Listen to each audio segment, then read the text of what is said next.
Okay, good evening po mga kapatid. Nawa ay nasa mabuti kayong kalalagayan at patuloy po kayong ginagabayan ng ating Panginoon. So, maraming salamat, no? Ito po yung ating pagbabalik sa ating midweek service. So, salamat po at patuloy kayong samahan ng Panginoon. Doon po sa maaring makapag-share ay maaring paki-share na lamang po, no?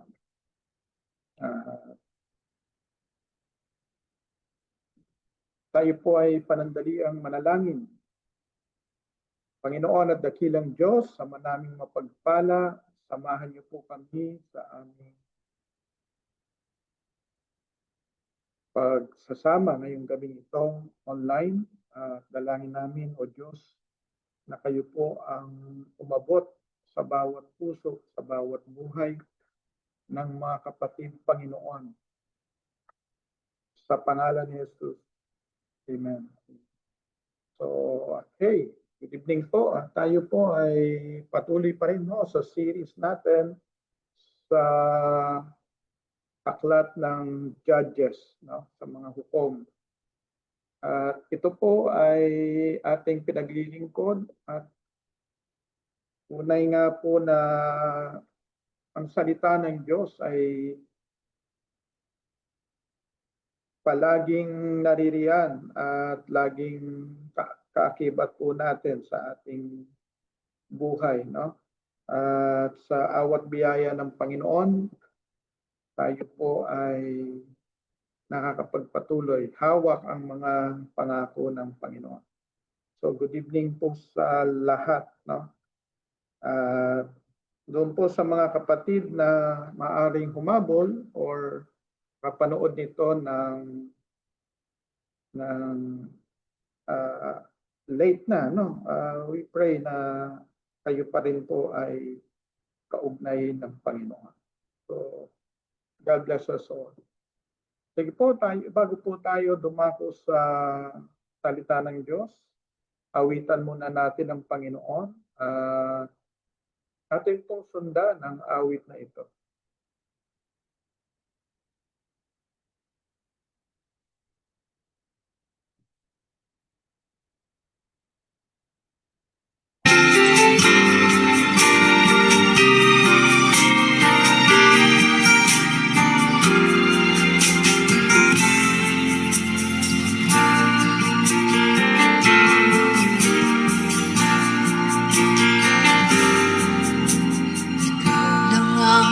Pag-asa ko, hangin ikaw ang buhay ko, Jesus. Kahit ako'y nangangamba, basta't ikaw ang kasama, panatag na.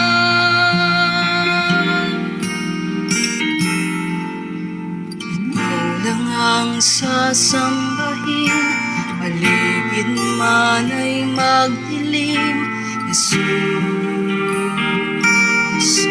Kahit may suliranin man, lagi kang aawitan, ikaw lamang.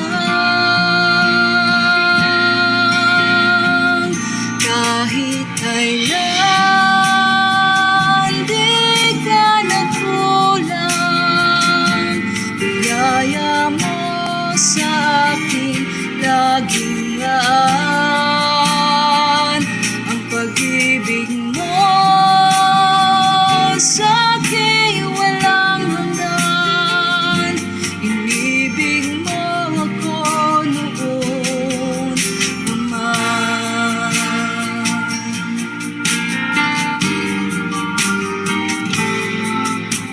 Ikaw lang ang pag-asa ko, hangin ikaw ang buhay ko, Jesus. Kahit ako'y nangangamba, basta't ikaw ang kasama, panatag na.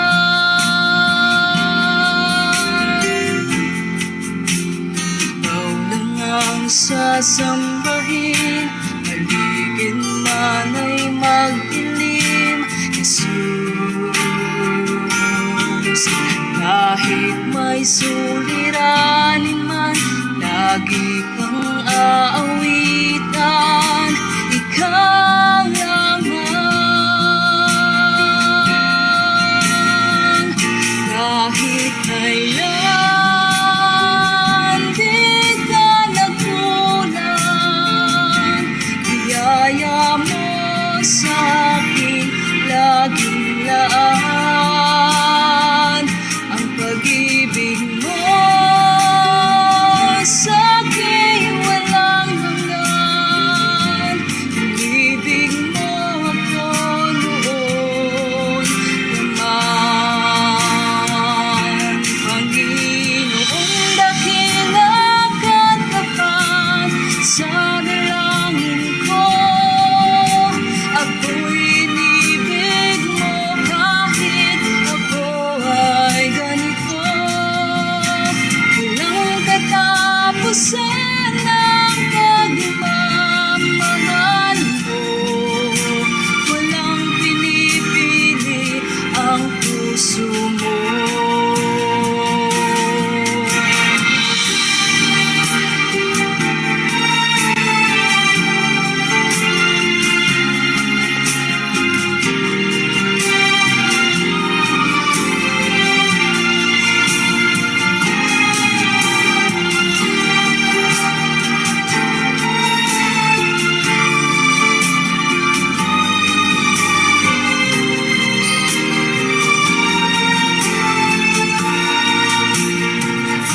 Kahit kailan di ka nagkulang, biyaya mo sa'kin laging laan. Ang pag-ibig mo sa'kin walang hanggan. Inibig mo ako noon naman. Inibig mo ako noon naman. Inibig mo ako noon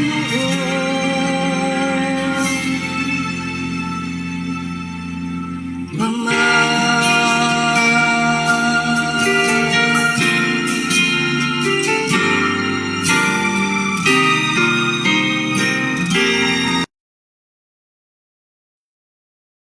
Amen. Puri ng Panginoon, tunay nga po na siya ang sa atin ay kumikilos, umiibig, at higit sa lahat, no, siya po ang Diyos na buhay, na palagi pong kasama natin at hindi tayo iniwan, pinabayaan. So, salamat po sa pagsama sa gabing ito, Ate Bioli, Ate Maui, Ate Au, Ate Tessa, no? At sa iba pa, si Ate Beth, sa iba pa na mga kapatiran, narin din si Ate Jen. So, pagpalain kayo ng Panginoon at patuloy po kayong samahan ng Diyos sa gabing ito. Tayo po ay magpapatuloy sa ating pag-aaral sa Book of Judges. At sa gabing ito, tayo po ay dadako sa unang bahagi, unang parte ng buhay ni Samson. Ito po ay isang storya o naratibo, at basahin muna natin yung mga nangyari nung panahon na iyon upang siguro makatulong sa ating pangunawa. So we praise God, no? Ko po ay nagpapasalamat sa Diyos sapagkat malakas ang internet ngayon. Noong mga nakaraang araw ay mahina. May iba't ibang haka-haka bakit daw mahina yung internet. Anyway, ang alam po natin ay ang Diyos ang naghahari, God is sovereign, At anuman ang pagkilos ng kaaway, siya po ay hindi mananaig, no, sa mga layunin ng Panginoon. So magandang gabi po. Patuloy na may iba pa hong kapatiran o iba pa hong nanonood sa atin. So magandang gabi po, at kung maaari po na masabi kung saan kayo naka-base, kung kayo po ba ay nasa Taiwan o nasa Pilipinas, ito po ay i-appreciate natin, no? Kung doon sa mga nasa online, lalo na yung mga bago ngayon nakasama natin. Sige po, tayo po ay dumako na sa Word of God.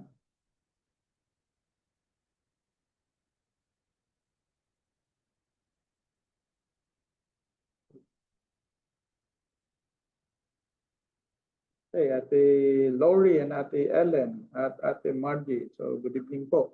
No?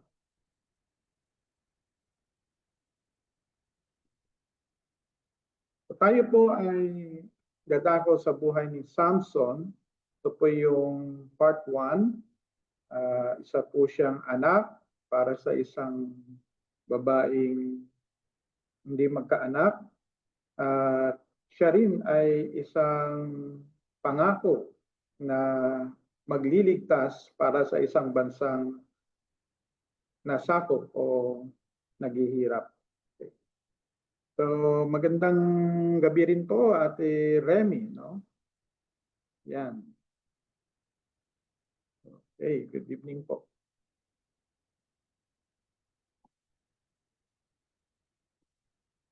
So itong si Samson ay dumating sa panahon na minsan pa ang Israel ay tumalikod sa Diyos. No? Sabi doon, ang mga anak ni Israel ay muling gumawa ng kasamaan sa paningin ng Panginoon at ibinigay sila ng Panginoon ng 40 taon sa kamay ng mga Pilisteo. At sinundan niyon ng verse 2, may isang lalaki sa Sora mula sa lipi ng mga Danita na ang pangalan ay Manoah. So siya po siyang Danites at ang kanyang asawa ay baog at hindi nagkaanak. So dito po magre-revolve ang ating istorya sa gabing ito, no, tungkol kay Manoah sa kanyang asawa na baog at kung paano ang Diyos ay kumilos sa kanila. Dito po maganda kasi yung nilagay ko yung pagka-English kasi baka akalain natin ang Diyos ang nag-initiate, no? Inallow ng Lord. Sabi dito sa verse 1 do sa English translation, the Israelites sinned against the Lord again, and he let the Philistine rule them for 40 years. No? At yan po ay makikita natin throughout history ng church. Dito sa Book of Judges, makikita rin natin yan sa history ng Israel. Na kung ang mga tao ng Diyos ay magkasala at tumalikod sa Kanya, gumawa ng kasamaan, sila ay hinahayaan. So, he let the Philistines ng Diyos na masakop o magkaroon ng problema. At yan po ay nakita natin na sa throughout na history dito sa Book of Judges sa ating pag-aaral. Okay. So, ang nangyari, bagamat ganon, sabi ron sa verse 3, at nagpakita ang anghel ng Panginoon sa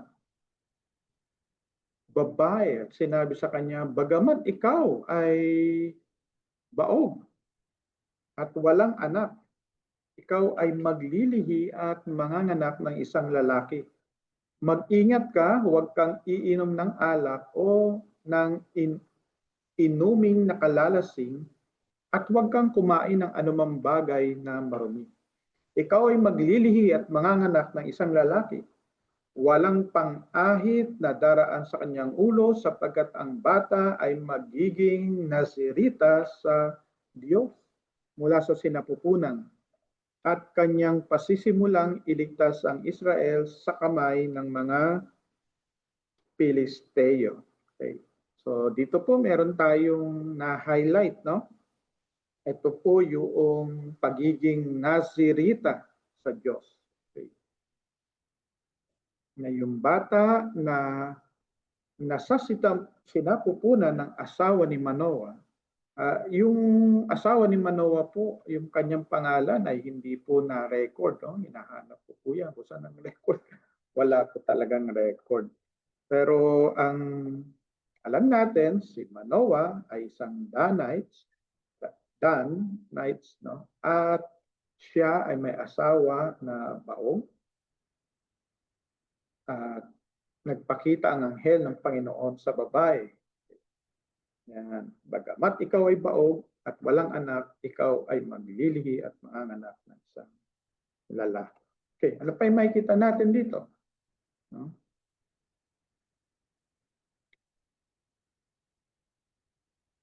Sinabi ho ng asawa ni Manoah ang nangyari sa kanya. Pagkatapos ang babae humayo at sinabi sa kanyang asawa, isang tao ng Diyos ang dumating sa akin at ang kanyang anyo ay gaya ng anyo ng anghel ng Diyos na kagulat-gulat. Hindi ko na itanong kung saan siya nagmula, ni hindi niya sinabi sa akin ang kanyang pangalan. Ngunit sinabi niya sa akin, ikaw ay maglilihi at manganganak ng isang lalaki. Kaya't huwag kang iinom ng alak o ng inuming nakalalasing at huwag kang kakain ng anumang maruming bagay sapagkat ang batay magiging nasirita sa Diyos mula sa sinapupunan hanggang sa araw ng kanyang kamatayan. Ayan po yung pagkakasulat, no? Ang description, yung bata, yung sanggol, ay magiging Nazirita sa Diyos.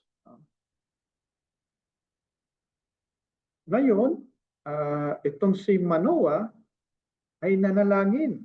Nang magkagayon, nanalangin si Manoah sa Panginoon at sinabi niya, ipinapakiusap ko sa iyo, O Panginoon, na pabalikin mo uli ang tao ng Diyos na iyong sinugo sa amin at ituro sa amin kung ano ang aming gagawin sa batang ipapanganak.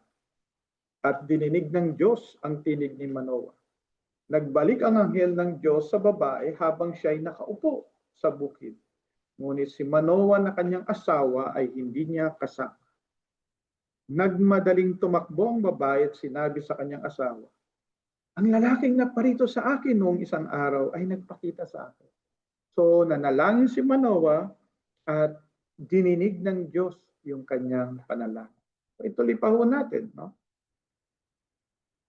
Tumindig si Manoah at sumunod sa kanyang asawa at pumunta sa lalaki at sinabi sa kanya, ikaw ba ang lalaking nagsalita sa babaeng ito?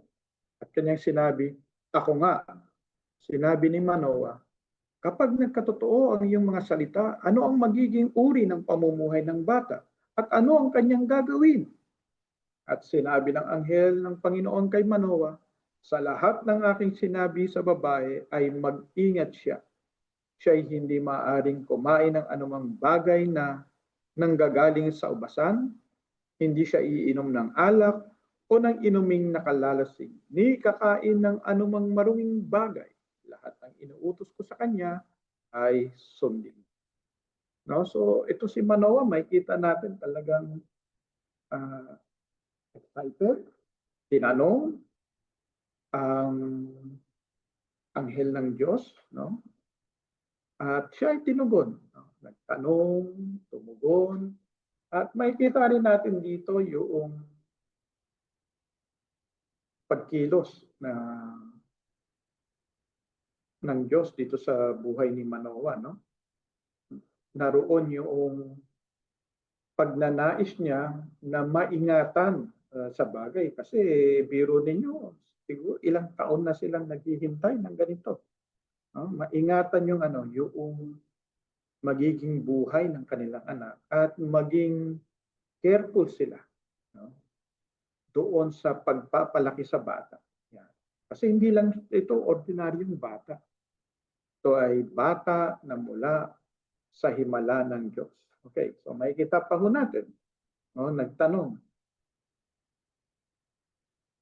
Ngayon, nung marinig yun ni Manoah, sinabi ni Manoah sa anghel ng Panginoon, ipahintulot mong ikaw ay aming pigilin upang maipaghanda ka namin ng isang batang kambing.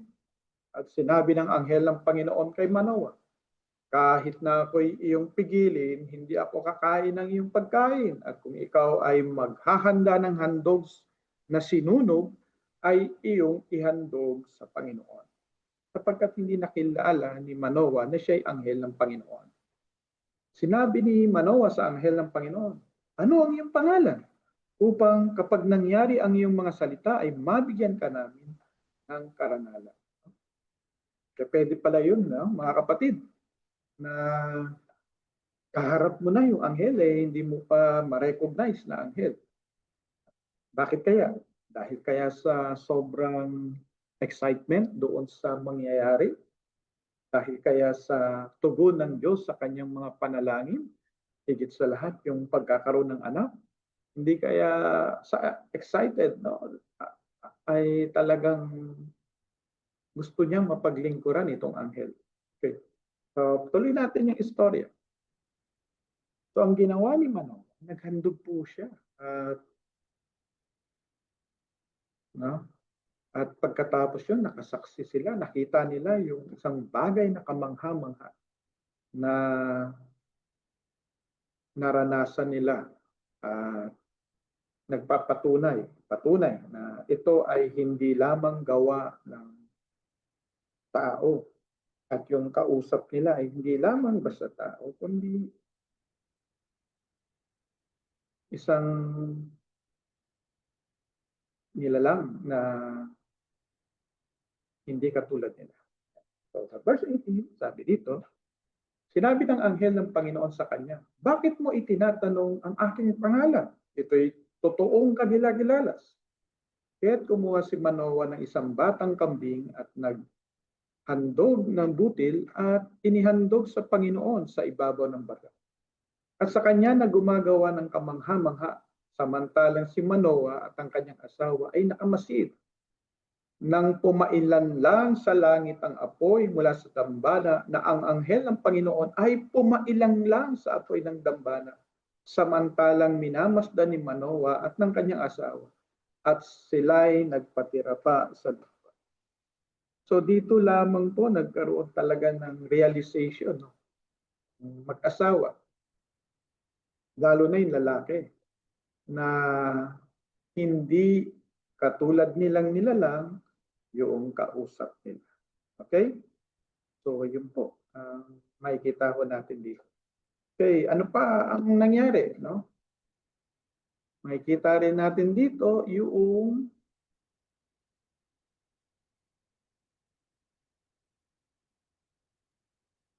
pagkatapos ng realization,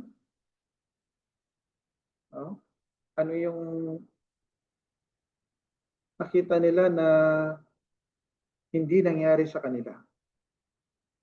Sabi na sa verse 21, hindi na muling nagpakita ang anghel ng Panginoon kay Manoah at sa kanyang asawa. Pagkatapos ay nabatid ni Manoah na iyon ay anghel ng Panginoon. Yan. Pwede pala tayong kaharap na yung anghel, hindi pa rin natin makilala at yun po yung kay Manoah. No? At sinabi ni Manoah sa kanyang asawa, tiyak na tayo'y mamamatay sapagkat ating nakita ang Diyos. Ngunit sinabi kay Manoah ng kanyang asawa, kung nalulugod ang Panginoon na patayin tayo, hindi sana niya tinanggap ang handog na sinunog at ang handog na butil sa ating kamay. Ni ipinakita man sa atin ang lahat ng mga bagay na ito. Ni sinabi man sa panahong ito ang mga bagay na gaya. Okay. nagkaroon ng takot itong si Manoah. Subalit maganda ang pagkaunawa ng babae, no, nung asawa na ano raw, nalugod ang Panginoon sa kanila, kaya hindi sila pinatay. Tinanggap ng Panginoon ang handog nila na sinunog. At nasaksihan nila yung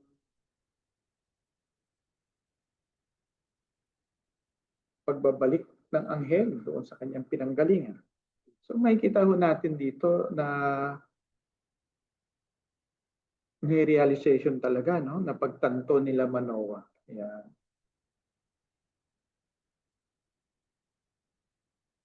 So tuloy na natin yung kwento, yung pagbasa dito. Sabi doon sa verse 24, nanganak ang babae na isang lalaki at tinawag ang kanyang pangalan na Samson, at ang bata'y lumaki at pinagpala ng Panginoon. Nagpasimulang kilusin siya ng Espiritu ng Panginoon sa Manahedan sa pagitan ng Sora at Estaon. So ito po yung buong chapter 13 ng Hukom o ng Judges. So si Samson na isinilang, siya po ay lumaki na pinagpala ng Diyos. Ang banal na espiritu ay kumikilos sa kanya habang siya po ay lumalaki. Okay, so tuloy na natin. No? Tingnan natin, ano ba yung mga bagay na maaari nating makuha dito sa buhay ni Samson. Ano nga ba ang Nazarita o Nazarite? No? So ang Nazarite ay galing sa salitang nazar. Ibig sabihin ay to abstain o to consecrate oneself. So yung nazar, ang ibig sabihin yon ay umiwas o ihiwalay ang sarili o mabuhay ng banal. Alam niyo po, pare-parehas yon. Kasi pagka kinonsecrate ka, ikaw ay hinihiwalay at itinatalaga para sa isang gawain. Okay? So, hinihiwalay ka, hindi para mahiwalay o ma-seclude, kundi ikaw ay inihahanda para sa isang gawain. Pagka to abstain naman, ay umiiwas ka o iniiwas mo yung sarili mo doon sa mga bagay na maaring kaaya-aya sa iba pero hindi kaaya-aya doon sa panawagan na meron ka. Na bawat isa po sa atin ay may panawagan. Bawat isa po sa atin ay mayroong gawain o gampanin dito sa lupa. At yung pong gampanin natin ay kinakailangan ng paghanda, pagkilos, at konsentrasyon. No? Kung ang mga doktor ay talagang inihihiwalay nila yung sarili nila doon sa, lalo na pagka panahon ng tinatawag na review, di ba? Yung mga professional, magiging professional na o nagnanais maging license, no? Whether yan ay engineer, doktor, yung magpupulis, inihihiwalay nila yung sarili nila hindi upang mahiwalay sila sa mga tao, kundi upang ihanda ang sarili nila para sa isang gawain. So, to consecrate oneself. So, ang Nazarite ay isang Hebreyo na gumawa ng panata upang italaga ang sarili sa loob ng either maikling panahon o habang buhay. Inialay ang sarili sa Diyos sa pamamagitan ng pag-iwas sa alak at mga produktong ubas o anumang nakakalasing pagtanggi na putulin ng buhok, hindi pagkain ng pagkain pinagbabawal. Yung tawag nila ron ay marumi. At pag-iwas sa pakikipag-ugnayan sa mga patay. No? So ito po yung Nazarite. No? At maaring hindi man sa inyo o hindi man kayo tinawag para maging Nazarita, kung ano man yung ating panawagan sa Diyos, kung ano man yung gifts natin, hinihiwalay natin ang sarili natin para ihanda ang ating buhay, ang ating pagkatao. Inihahanda para doon sa gawaing inilaan sa atin ng Diyos. No? Napaka-importante yun. No? Kung ikaw ay isang, sabihin natin kahit, kung ikaw ay isang mga awit ng Panginoon at alam mong ikaw ay magpapaawit, maliban lamang kung talagang sanay ang iyong lalamunan, iiwasan mo yung malalamig siguro at matatamis. No?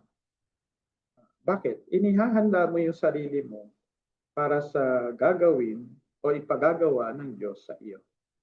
No, ganun din sa iba't ibang ministeryo. No? Kung ikaw ay tinatawag ng Diyos upang mag-aral, mangaral, no? Hinihiwalay mo yung sarili mo, hindi para humiwalay ka sa nakakarami, kundi upang ihanda ang sarili mo para sa panawagan kung saan ka hiniwalay o ikaw ay itinalaga ng Panginoon. Nawa maging malinaw po ito sa atin. So, yan po yung Nazarite. Tingnan natin yung maaari nating mapulot dito sa mga pangyayari nito. No? Una, makikita ho natin na tunay na ang Diyos ay Diyos ng biyaya. Ang Diyos, God is gracious. No? Siya po ay kailangan patuloy nating makita na punong-puno ng biyaya. At dito rin makikita natin that by the grace of God, He provided a deliverer for Israel. Now, ano ba yung ibig sabihin ng grace? No? Alam natin, lagi natin naririnig, God's grace is the unmerited favor. Ito po yung loving favor of God towards humanity. At ito po ay kinoconsider na attribute of God's character. Hindi ito yung bagay na hawak-hawak ng Diyos, but something na masasabi nating siya iyon. No? Not something God possesses, but something God is. So, yan po yung God is gracious. Napakalaki ng biyaya ng Panginoon. Nakikita natin na, di ba, yung panahon na ito, tumalikod ang Israel o sila'y nagkasala na naman, gumawa na naman ng kasamaan. At dahil doon, for 40 years, yung consequence na yon, sila ay na-under sa kaaway. No? Nasa rebellion sila. Pero kahit doon sa panahon ng rebellion, God provided a deliverer. Alam niyo po, gano'n naman talaga eh.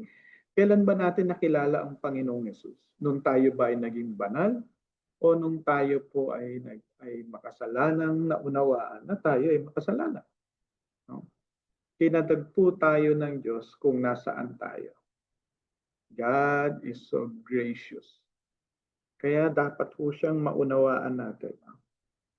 Kung ganon ang ating Diyos na gracious, nawa maging gracious din tayo sa mga tao na kapalibot sa atin.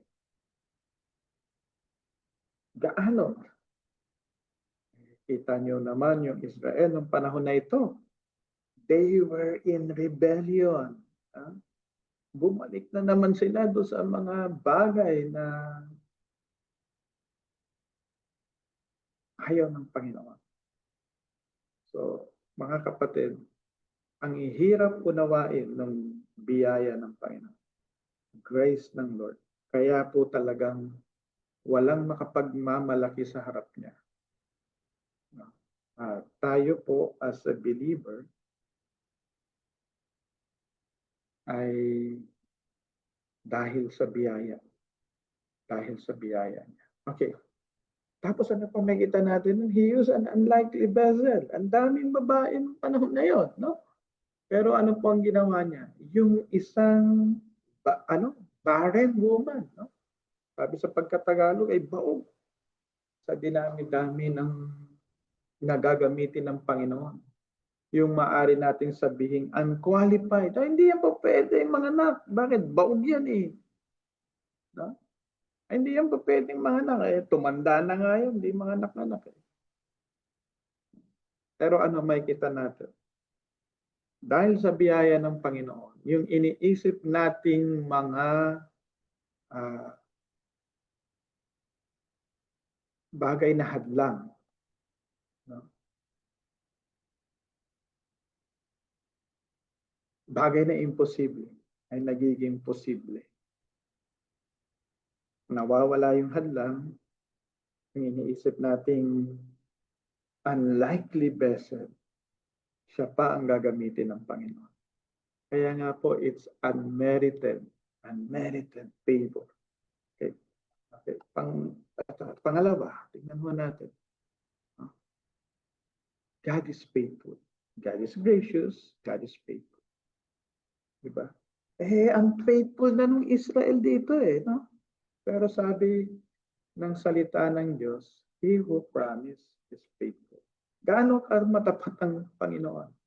God is faithful and He keep His covenant. No? God is a covenant-keeping God.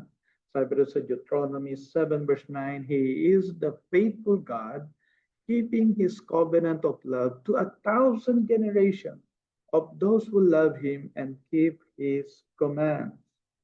Ano ang Diyos natin? He is faithful God.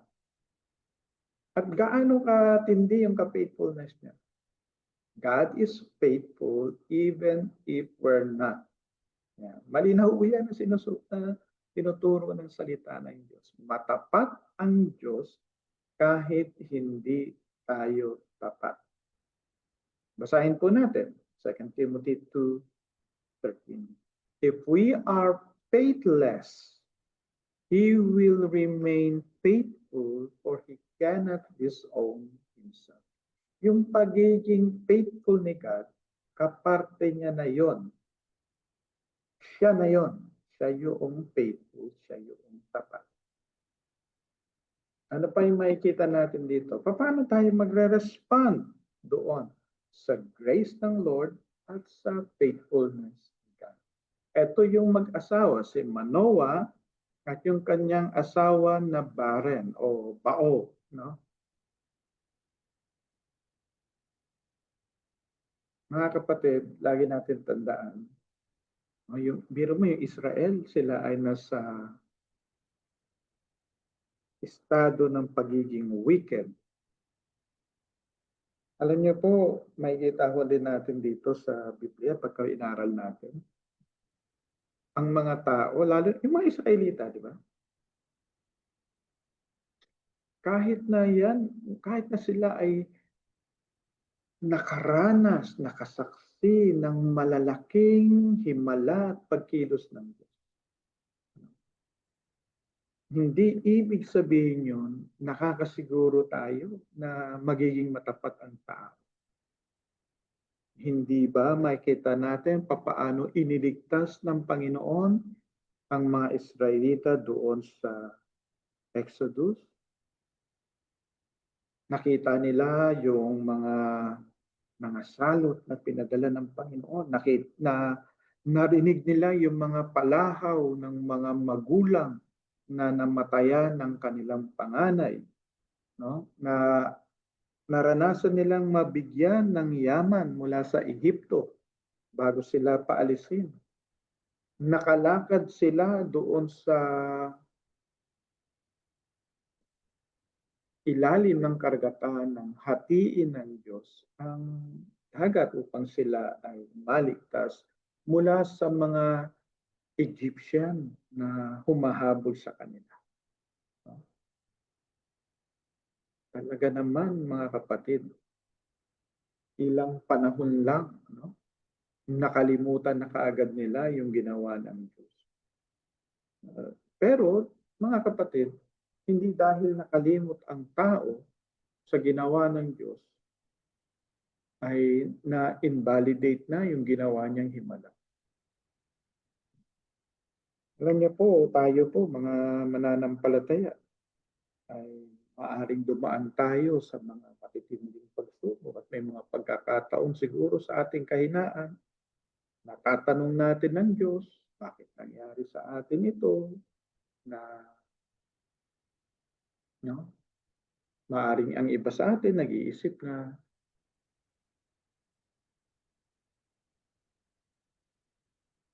wag nang maglingkod sa Panginoon. Maaaring ang ilan sa atin ay nanghihina.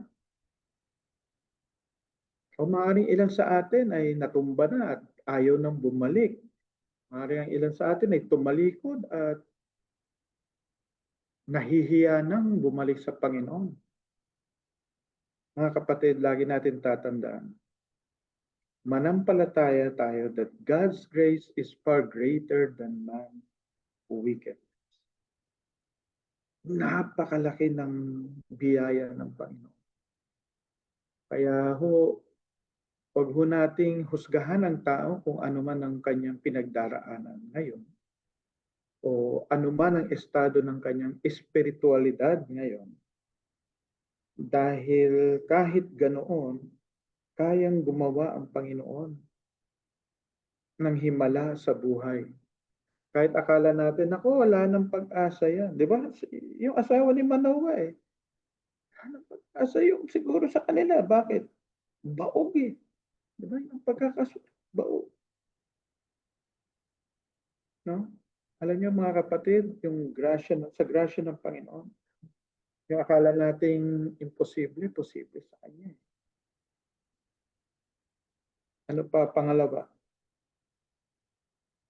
Pagka tayo'y tinawag ng Diyos upang Kanyang magamit na kasangkapan, dito sa pagkatawag dito, yung babae magiging vessel ng grace at faithfulness ni God, ng deliverance ni God.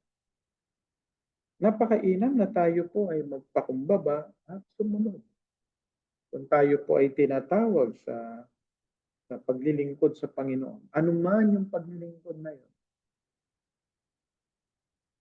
sila nga nag-take risk, biro mo, ikaw ay baog, hindi balo, baog, tapos maaaring natutuwa sila na sila ay magkakaanak, ay baka sabihan sila ng tao, ano ba nangyari sa inyo? Nag-ilusyon na ba kayo? No? So, mga kapatid, no? Pagka tayo po tinatawag ng Diyos, kung tayo man ay napalayo, tayo tinawag ng Diyos, kung tayo man ay mahina, alam mo, wala naman akong magagawa eh, natatakot akong tumayo, natatakot akong mag-share, natatakot akong ganito. Lagi natin tatandaan, ang Diyos ay Diyos ng himala. At yung mga kahinaan natin, mga limitation natin, doon pumapasok yung kalakasan niya, galing niya, biyaya niya, para ano? Para maituro natin sa tao, hindi tayo ang magaling, ang Diyos ang magaling. Hindi dahil matapat sila Manoah, kundi sila pinili ng Diyos, tinawag ng Diyos. So, magpakumbaba tayo, tanggapin natin yung ating panawagan, sumunod tayo. At pagkatapos nyon, follow His instruction. At alam nyo, yun yung kagandahan ni Manoah. Dapat talagang tinanong niya, no? Tinanong niya, ano ba yung gagawin namin? Paano namin ito, ano? Ano ba yung gagawin namin? Paano itong parang pagpapalaki doon sa bata, di ba? So follow His instruction. For the mother of Samson, the instruction was to don't drink wine and any fermented drink and not to eat anything unclean. Or yung isa pa, yung huwag lumapit sa pa. Okay? So, yan po mga kapatid ang ating maibabahagi sa gabi ito. Alam niyo, maganda yung buhay ni Samson. May kita natin na tunay na ang Diyos tumatawag, mga unlikely na vessel. Ang Diyos ay hindi nalilimitahan ng ating limitasyon. Kaya wag mo sabihin, kapatid, pagka ikaw ay tinatawag, may pinagagawa ang Diyos. Sabi mo, ganito lang ako no, hindi, alam niyo yung babae, asawa. Alam naman niya na baog siya di ba? Pero talaga na excited sila sa panawagan na maging vessel sila ng isang hukom na gagamitin ng Panginoon upang iligtas ang bayang Israel. So mga kapatid, magandang gabi po. At kung kayo po ay may mga prayer request, maaari nyo i-message sa akin. At kung wala naman, say hi na lang dyan sa comment section. No? At kung may natutunan kayo, you could write it just sa comment section. Kung wala naman, ay thumbs up na lang siguro. So magandang gabi po sa inyong lahat. Magandang gabi, Ate Yoli, Ate Joy, no? At doon sa mga nakikita ko dito sa okay. So magandang gabi po sa inyong lahat. At nawa ay pinagpala kayo ng Diyos. Pinagpala kayo talaga ng Diyos, no? At maranasan ninyo yung higit pa na pagkilos ng Diyos. At makita ninyo kung paano kayo pinagpapala ng Diyos araw-araw. Maging mapagpasalamat tayo.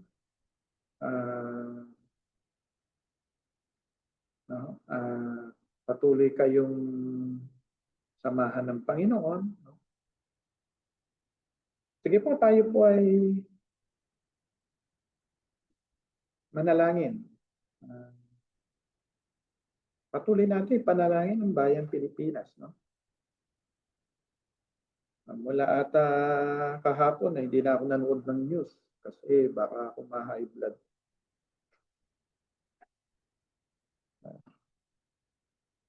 Mga ano na lang, mga maiksi-iksing memes na lang. Ay, magandang gabi, Ate Rose. Magandang gabi, mga Emiliano, narinig. Oh, sige, pag-pray natin sa anak ni Ate Ami. Ano ipagpe-pray sa anak ni Ate Ami?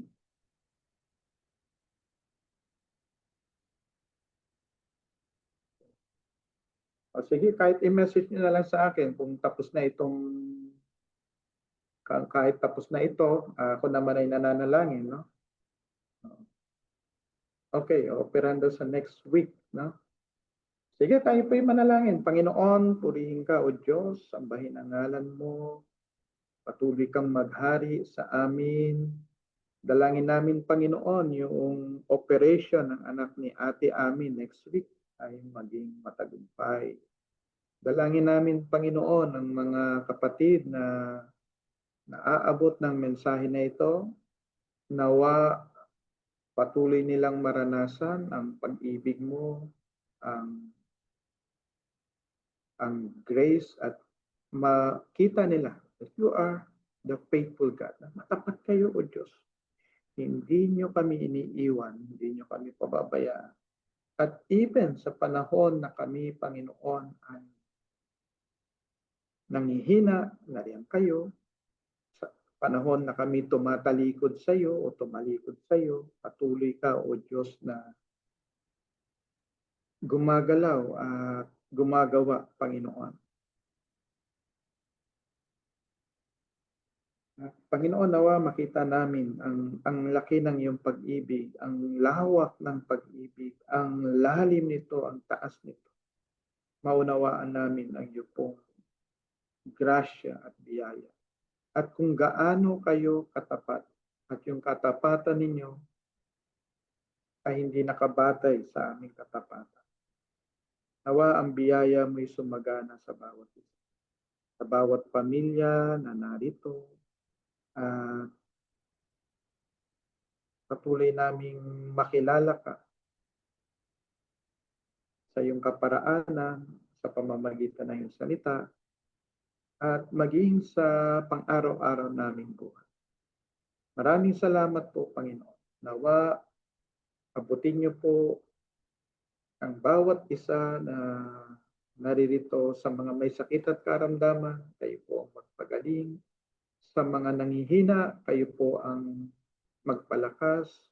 Sa mga tumalikod sa iyo, kahit nawa sila ay manumbalik sa iyo.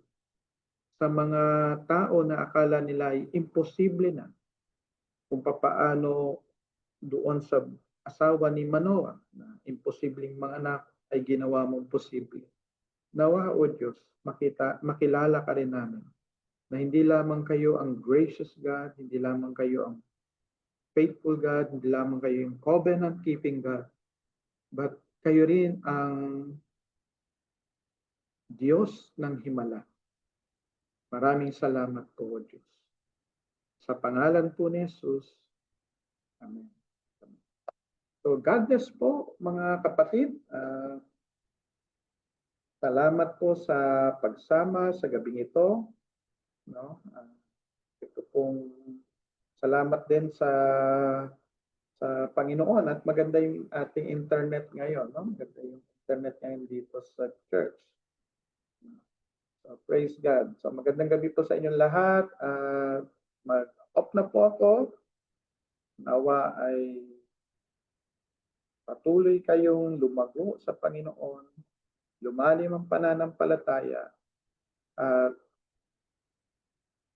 katulad po ng mag-asawa ni Manoah, ano man po yung pinagpe-pray ninyo, ano pan po yung hinihiling ninyo na akala nyo ay hindi na darating, nawa ay matanggap ninyo